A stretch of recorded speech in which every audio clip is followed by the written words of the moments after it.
Hi, it's me again with laser tips and tricks. And I'm using Corel Draw. I ran into a situation today I thought I would share on how I solved it. I was having to make a couple of crosses for people, and I'll make this cross right here. And it's pretty cool, and I've offered those. I've got like 10 selection of crosses. But I tried it like, you set your home position, then you tried it, and it started engraving it way too close to this other cross that I made weeks ago. So I'm trying to use up this scrap. And so the way to figure it out, even if you had one of the crosses setting there that you could lay up there, which I did not, but I could measure it and kind of figure out and set your home. What you could do is if this is your laser bed, and let's just make it real and just make it 90 degrees like I had. And, I actually put it, in the home position. So it would do right there. But I wanted to make sure it wasn't going to cut those other crosses or even touch the next one. Because this thing takes like over 4 minutes to engrave and cut out. And you wasted wood and time. So what you can do is take a rectangle and don't try to stay off the edge, and make it about that shape as long as it's all over it. And then take your smart fill tool and fill that in and just nudge it out of the way. Well, I've got my nudge factor set real low, and I just hit my smart fill with filling everything.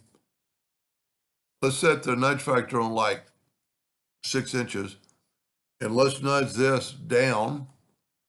Go ahead and take away our rectangle, nudge our cross out of the way, and then take your smart fill and fill this in, nudge it back, left click, right click, and make it red in a hairline, and then run that job.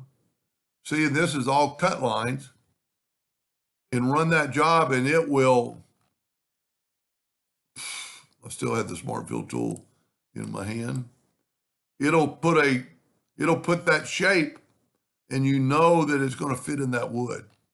This is pretty common, simple stuff, but some people that just started lasering.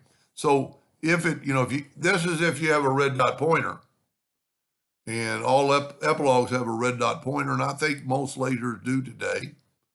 Then if that fits, so you could even run this with your lid open, so your laser won't fire, and then just move that out of the way and move your cross back and run a combination job to engrave it and cut it out.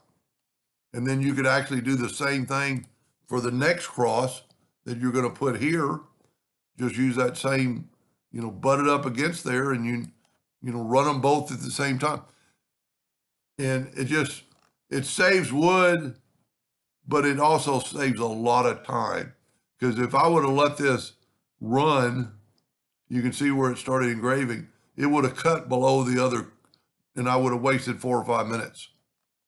And don't forget, I share these files. I've got this one and that one, and these are the two most popular. As a matter of fact, this is the most popular. But I've got most branches of the Army, if the people have been in the service. So I'll put my email at the bottom of that. Anyway, I hope that gave you a little bit of insight, and thank you for watching.